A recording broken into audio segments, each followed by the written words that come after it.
वर्षावास के मंगल अवसर पर विशेष धम्म देशना आज दिनांक 29 अगस्त 2020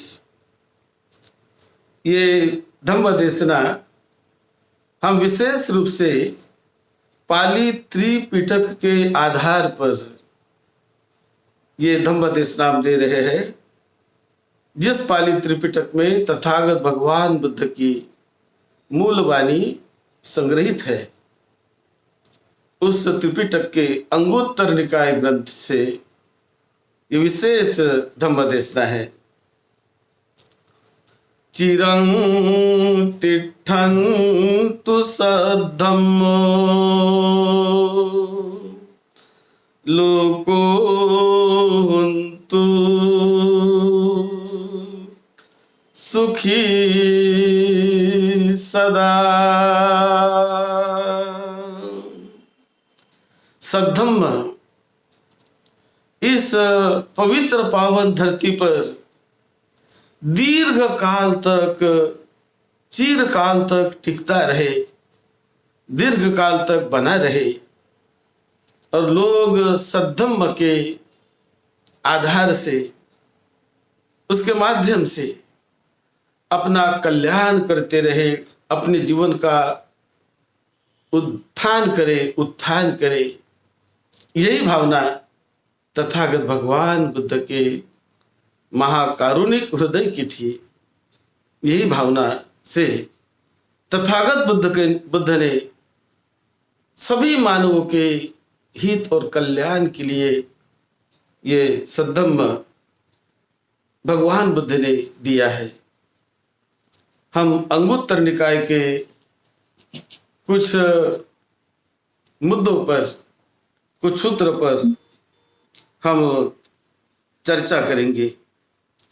तथागत बुद्ध कहते हैं कि आनापान सती,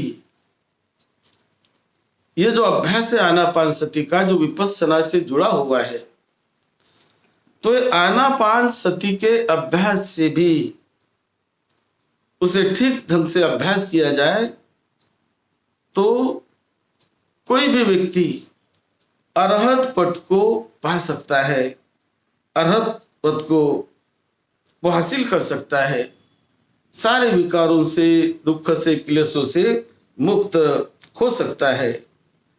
तो ये आनापान स्मृति का अभ्यास, यह सांस के आने जाने को जानना, समझना, भीतर ही भीतर अपने ही मन से उसका वैज्ञानिक ढंग से परीक्षण करना, निरीक्षण करना, उसे कहते आनापान सती। और इसका अभ्यास करते समय यदि 5 बातों को जो व्यक्ति अपने में समाये हुए रखता है, तो वो अरहत पद का साक्षात्कार कर सकता है। कौन सी 5 बातें? एक तो संतोष, कि अपने आप में कंटेनमेंट होना, संतोष होना, वो हमेशा बड़ा संतोषी रहता है, सैटिस्फाइड रहता है। तो ये पहला गुण, कि कोई उसको बहुत किसी बात की चिंता नहीं और किसी विकारों के पीछे दौड़ता नहीं, तो संतुष्ट है, जो भी है वो संतुष्ट रहना सीखता है। तो ये पहला गुण उसमें होना चाहिए। दूसरा गुण है अल्पहारिता, यानी अल्प आहार, बहुत आहार ना लेवे, बड़ा सीमित, क्योंकि आहार एक औषध जैसा माना जाता है, दवा जैसा माना जाता है। तो आहार कोई बहुत एंजॉयमेंट करने के लिए नहीं है, ये हमारे शरीर की भूख रूपी जो व्याधि है, जो रोग है, उसे रोग भी कहा है। तो भूख रूपी रोग को मिटाने के लिए भोजन वो लिया जाता है। तो किसी भी प्रकार का भोजन मिले वो अल्प आहार यानी बहुत भरपेट नहीं। तो हमेशा भोजन करते समय बड़े जागरूक भाव से थोड़ा पेट को खाली ही रखकर, यदि जो व्यक्ति विचरण करता है कि जैसे मान लो उदाहरण के लिए किसी को 4 चपाती खाने की आदत है कि 4 चपाती से उनका पेट भर जाता है, तो उसने 3 ही खाना चाहिए।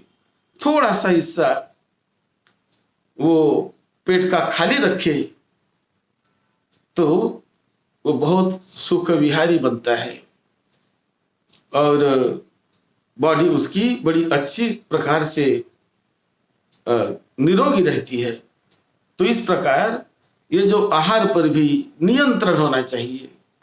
बहुत है, बहुत खाने से अच्छा नहीं, तो अल्प आहारिता इसकी प्रशंसा की है तथागत बुद्ध ने। तो यह दूसरा गुण। फिर तीसरा जागरूकता यानी सतर्कता, जागरूक भाव, हमेशा हमेशा जागरूक भाव उन्होंने बढ़ाते रहना चाहिए। तो जागरूक अपने शरीर के कार्यों के प्रति जागरूक, मैं जो काम कर रहा हूं उसका क्या फल मुझे मिलने वाला है, क्या फल भविष्य में हो सकता है, इसका विचार करके वो काम करने के पहले ही जागरूक भाव से, सतर्क भाव से हम विचार करें ये जो काम कर रहा हूं ये किसी की हानि तो नहीं कर रहा, ये किसी को नुकसान तो नहीं पहुंचा रहा है, या मेरी हानि कर रहा है क्या ये जो मैं काम कर रहा हूं, या दूसरों की हानि कर रहा है क्या, या किसी मेरे नजदीक के व्यक्ति की हानि कर रहा है क्या। ऐसा यदि लगे तो हमने वो काम नहीं करना चाहिए। जागरूक रहना चाहिए, अपने कार्यों के प्रति जागरूक, शरीर के कार्यों के प्रति जागरूक, अपने मन के कार्यों के प्रति जागरूक। कि मन में जो विचार आता है तो विचार क्या, किसी कोई घात पात करने का विचार है, किसी को परेशान करने का विचार है, किसी को दुखी बेचैन करने का विचार है, ऐसा हो तो उसे रोकने का प्रयास करना चाहिए, उसको नहीं करना चाहिए। और अच्छा विचार आता है, दूसरों को मदद करना, अच्छा काम करना, तो ऐसे विचारों को हमेशा जगह देनी चाहिए, उसको बढ़ाना चाहिए और उसको एग्जीक्यूट करना चाहिए, उसको कार्यान्वित करना चाहिए। तो ये जागरूक भाव। फिर जागरूक भाव है अपने शरीर में जागने वाले ये संवेदनाओं के प्रति, जो शरीर में संवेदनाएं जागती है जहां तहां, उसके प्रति जागरूक भाव बनाए रखे। उसी प्रकार जागरूक भाव शरीर में जो परिवर्तन होता है, जो चेंजेस होते रहता है, बदल होते रहता है, उसके प्रति जागरूक भाव बनाए रखे। तो ये जो जागरूकता यानी तीसरा गुण, ये गुण जिसमें हो तो वो आनापानसति के अभ्यास से भी बड़े अरहत पद को पा सकता है। उसी प्रकार चौथा है एकांतवास, यानी उसने एकांतवास में रहने का संकल्प करना चाहिए कि बहुत भीड़ भाड़ में ना रहे, बहुत लोगों के संपर्क में ना रहे, बहुत कामों में, बहुत व्यापों में उलझा हुआ ना रहे। एकांतवास वो स्वीकारे, एकांतवास की प्रतिज्ञा करे और आनापानसति का अभ्यास करे, तो वो लाभी हो सकता है अरहत्व का, ये तथागत बुद्ध बताते हैं।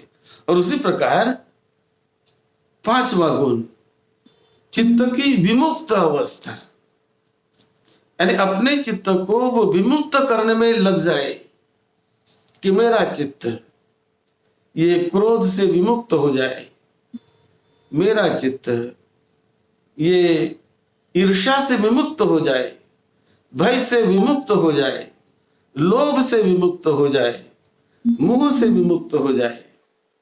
तो इस प्रकार जो व्यक्ति अपने चित्त के विमुक्ति में लगता है, ये पांचवा गुण, तो अपने चित्त के विमुक्ति में लगे, प्रतिज्ञा करे कि मुझे मेरे चित्त को इन विकारों से मुक्त करना है, मुझे मेरे चित्त को निर्मल करना है, परिशुद्ध करना है। ऐसा संकल्प जो आदमी करता है, इस संकल्प में बहुत बहुत बड़ी शक्ति है। ये मन का ही संकल्प है, दृढ़ संकल्प। और वो दृढ़ संकल्प करके यदि वो अपने चित्त को विमुक्त करने में लगे, संकल्प करे और प्रयास करते रहे बार बार कि मेरा चित्त इन विकारों से विमुक्त हो जाए और मेरा चित्त पॉजिटिव एनर्जी में विचरने लगे, मेरा चित्त सद्गम के साथ जुड़ जाए, सत्य के साथ जुड़ जाए। ऐसा जो व्यक्ति संकल्प करता है, ये पांच बातें जिन लोगों में है, तो वो आनापान सति का अभ्यास करते हुए भी अरहत पद को हासिल कर सकता है, उसका साक्षात्कार कर सकता है। ऐसा तथागत बुद्ध ने इस सूत्र में बताया है। इसी प्रकार और भी बुद्ध दूसरी पांच बातें बताते हैं। वो कहते हैं कि हमारी आयु कम करने वाली ये कौन सी पांच बातें जिससे हमारी उम्र कम हो जाती है। हर एक को लगता है कि मेरी उम्र बढ़नी चाहिए, मुझे अधिक दीर्घ उम्र मिलनी चाहिए, अच्छा है, मिलनी चाहिए, लेकिन वो नहीं मिलती। क्यों नहीं मिलती? क्या कारण है? कौन सी पांच बातें हैं कि जो आदमी के जीवन को उसकी उम्र को वो घटाती है, जीवन को अल्प कर लेती है? कौन सी पांच बातें?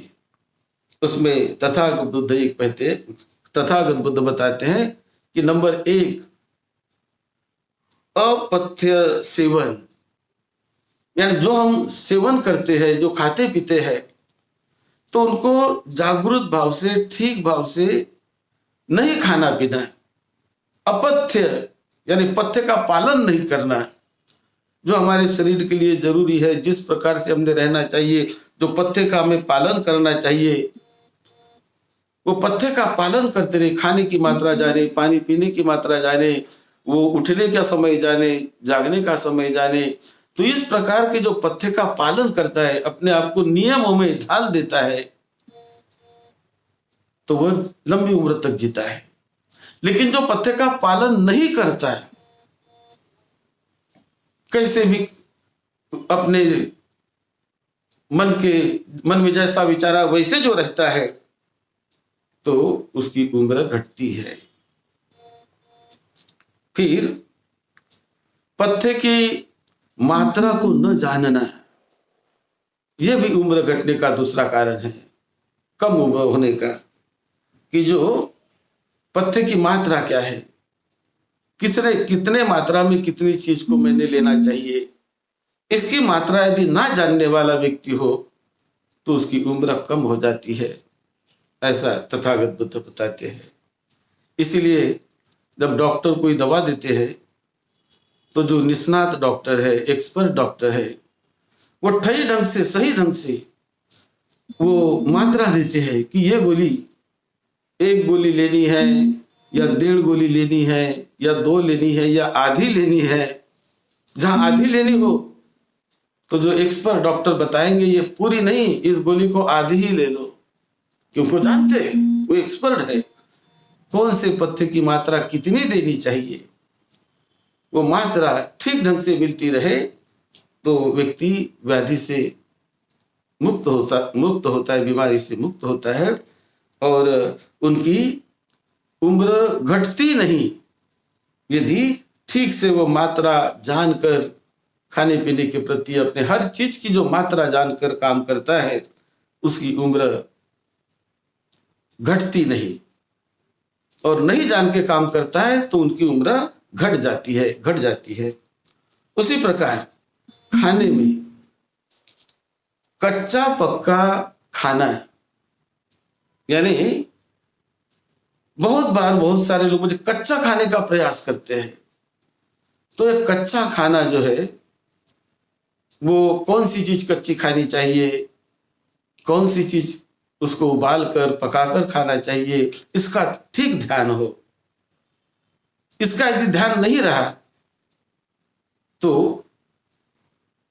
वो उम्र घटती है। कच्चा खाने से विशेष रूप से उम्र घटती है।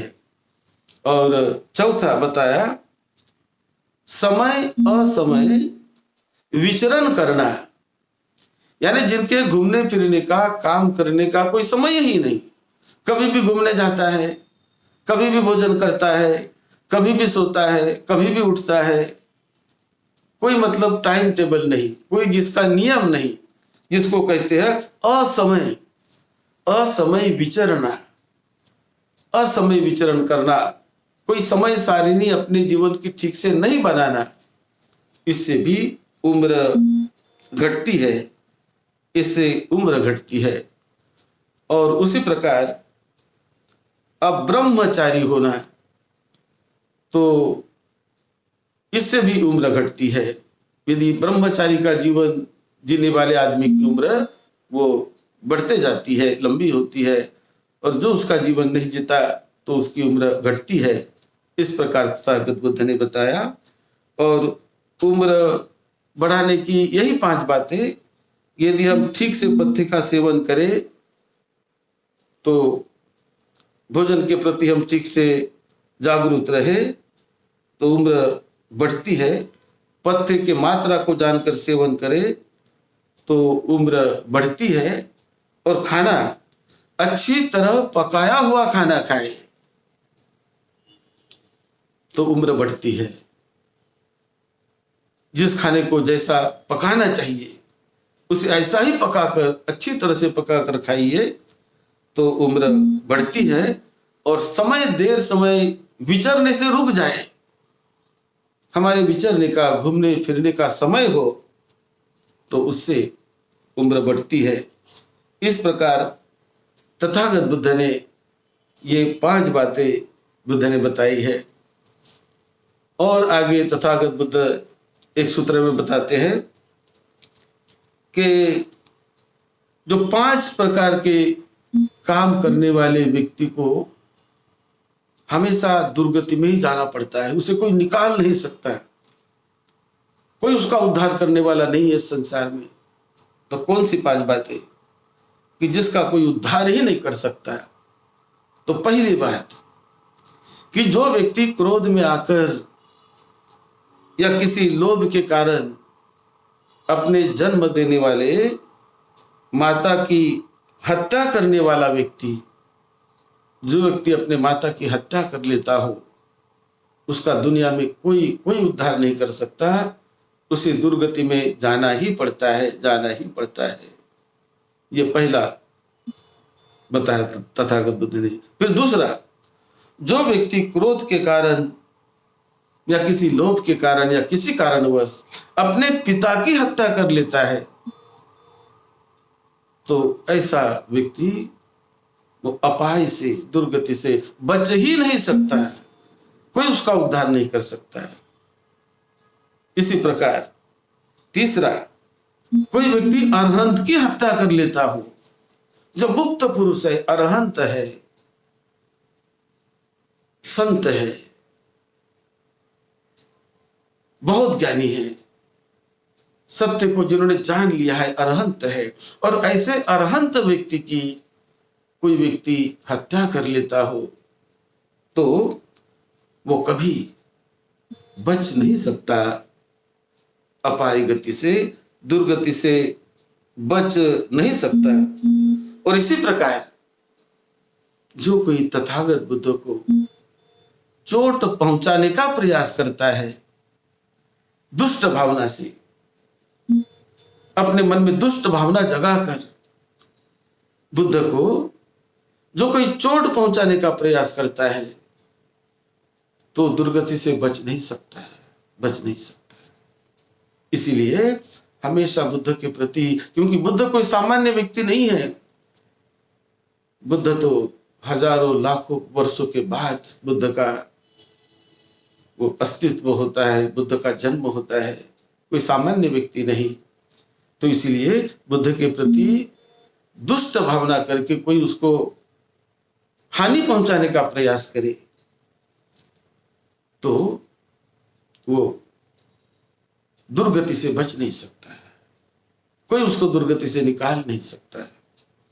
और पांचवा कारण तथागत बुद्ध ने बताया कि जो कोई व्यक्ति संघ में फूट डालता है, एकता में फूट डालता है, जो समाज की एकता, संगठन ये अच्छी तरह से चलता रहे, लोगों का हित कल्याण होता रहे, इस भावना से काम करना ये कल्याणकारी होता है। लेकिन जो व्यक्ति उस संगठन को तोड़ देता है और समाज के शक्ति को दुर्बल कर लेता है, संघ के शक्ति को दुर्बल कर लेता है, वो दुर्गति से बच नहीं सकता है, अपाय से बच नहीं सकता। इस प्रकार तथागत भगवान बुद्ध ने ये 5 बातें तथागत बुद्ध ने बताई है। उसके बाद और भी बुद्ध कहते हैं कि इन 5 बातों को रोकना बड़ा कठिन होता है, उस पर नियंत्रण करना। कौन सी 5 बातें? पहली बात कि यदि मन में उत्पन्न हुआ कोई राग है, किसी वस्तु के प्रति आसक्ति निर्माण हो जाती, मन में अनुराग निर्माण हो जाता है, तो मन में निर्माण हुए राग को, आसक्ति को रोकना ये कठिन होता है, ये इसे कठिन माना जाता है। लेकिन प्रयास तो करना ही चाहिए, रोकना ही चाहिए, राग के पीछे हमें नहीं दौड़ना चाहिए। लेकिन रोकना, जो रोकता है उसको तो विजयी माना जाता है। तो ये पहली बात। फिर दूसरा तथागत बुद्ध कहते हैं कि मन में निर्माण हुए क्रोध को रोकना ये भी कठिन होता है। क्रोध जब निर्माण होता है किसी न किसी वजह से, तो उसको रोकना बड़ा कठिन, लेकिन रोकना ही चाहिए। यदि अपना कल्याण करना है, सुख शांति पानी है, तो उसको रोकना ही चाहिए। लेकिन रोकना कठिन होता है। बुद्ध कहते हैं कि यह कठिन बात होती है, इसीलिए तो प्रयास करना पड़ता है, इसलिए तो अभ्यास करना पड़ता है, उस रास्ते से चलना पड़ता है, तब कहीं वो रास्ता मिल जाता है कि कैसे हम क्रोध को रोके। उसी प्रकार मोह को रोकना वो भी कठिन हो जाता है, कठिन काम है। किसी बात का मोह, किसी बात की चाहत, किसी बात की आसक्ति और घनी आसक्ति, तो उसे रोकना भी कठिन होता है। और फिर चौथी बात, अपने प्रतिभा को रोकना वो भी कठिन होता है। बहुत सारे लोग प्रतिभा के पीछे, कि मेरी प्रतिष्ठा, मेरी प्रतिभा, मेरा नाम जहां वहां फैलता रहे, जहां वहां मुझे प्रशंसा ही प्रशंसा मिलती रहे, तो ये प्रतिभा के पीछे दौड़ना भी क्योंकि बहुत अच्छा नहीं है। तो जो भी वक्त आता है, जैसा वैसा वक्त आता है, उसको संभलते हुए अपने सही रास्ते पर चलते रहे तो बहुत बहुत कल्याण होगा, बहुत कल्याण होता है। लेकिन प्रतिभा को रोकना भी एक कठिन बात मानी जाती है। और फिर 5वीं बात तथागत बुद्ध ने बताई कि अपने गमन चित्तों को रोकना ये भी कठिन। ये 2 अर्थों से बताया जाता है। गमन चित्त को रोकना यानी मृत्यु के समय जो चित्त का गमन होता है वो अपने ढंग से वो गमन होते रहता है, उसको रोकना बड़ा कठिन होता है। ये तो एक बात रोकने की। और दूसरी गमन चित्त यानी कभी कहीं जाने का चित्त बन गया हमारा, हमें कहीं गांव जाना है, हमें कहीं विदेश में जाना है, उसकी तैयारी हमने कर ली, एक गमन चित्त तैयार हो गया कि मुझे 4 दिन के दिन यहाँ जाना है, 4 दिन के बाद यहाँ जाना है, वहां जाना है, वहां जाना है, वहां जाना है। ऐसा गमन चित्त जब तैयार हो गया तो तैयार हो जाता है। गमन चित्त अपने आप नहीं बनता है, उसको तैयार करना पड़ता है। और जब वो तैयार हो गया तो उसको रोकना फिर बड़ा दुखदायी होता है, कठिन होता है। तो इसी प्रकार ये जो सारी कॉमन बात है, लेकिन ये बातें हमारे सुख दुख से, हमारे जीवन से, हमारे उम्र से बहुत संबंधित है। और धम्म तो वही है कि धम्म कोई केवल पूजा प्रार्थना ही नहीं, वो तो पूजा प्रार्थना एक निमित्त मात्र हो जाते हैं। लेकिन सही मायने में धम्म है जीवन जीने की कला, द आर्ट ऑफ लिविंग। उसे तथागत बुद्ध ने धम्म बताया। और धम्म वो है कि जो हमारे जीवन में हमारे दुखों को दूर करता हो। वर्तमान जीवन में हम देखते हो कि सही में मैं धम्म के रास्ते पर चलकर कैसे कैसे दुख से मुक्त होते जा रहा हूं, कैसे कैसे मेरा दुख, मेरी व्याकुलता कैसे कैसे कम होते जा रही है। इसका एहसास होना चाहिए जीवन में। धम्म उसी के लिए तो है। और इसी प्रकार धम्म है सुख शांति पाने के लिए। उसका भी एहसास हमें हो जाना चाहिए कि सही में जब से मैंने धम्म रास्ते पर चलना शुरू कर दिया, मेरा जीवन बदल गया। बहुत परिवर्तन आते गया जीवन में, बदल गया मेरा जीवन, बदल रहा मेरा जीवन। उसका एहसास हो। हम देखते हैं कभी कभी कुछ भिक्षुओं को, जब भिक्षु नहीं थे तो कैसा उनका जीवन था, लेकिन भिक्षु बनकर सद्धम्म के रास्ते पर चलने लगे तो जीवन में परिवर्तन आ गया, बदल गया जीवन। अच्छे रास्ते की अच्छे दिशा में बदल गया, परिवार बदल गया, उनका जीवन बदल गया, उनकी सोच बदल गई, उनका चलना बदल गया। तो यही तो वर्तमान जीवन में मिलने वाला फल। तो सद्धम्म ऐसे ही फल देने वाला होता है। सद्धम्म एक जीने की कला है, द आर्ट ऑफ लिविंग। हम कैसे सुख से, शांति से, स्वस्थ कैसे रहे, अपने जीवन को कैसे मंगलमय करे, यही कला, यही आर्ट तथागत बुद्ध ने धम्म के नाम से सिखाई। कि जो नेचुरल धम्म होता है, नेचर भी वही चाहता है, यदि हम उसको रिस्पेक्ट करें तो हमारा कल्याण ही होता है, मंगल ही होता है। आप सबको निरोगत्व मिले, दीर्घायुष्य मिले, सुख शांति मिले, सुखी सुखी मंगलमय आपका जीवन बने, यही मंगल मैत्री हम भेज रहे हैं। सद्धम्म की सेवा में, आपकी सेवा में डॉक्टर भदंत राहुल बोधी महाथेरो। 2 तारीख को आने वाले 2 सितंबर को बुधवार दिन पूर्णिमा आ रही है।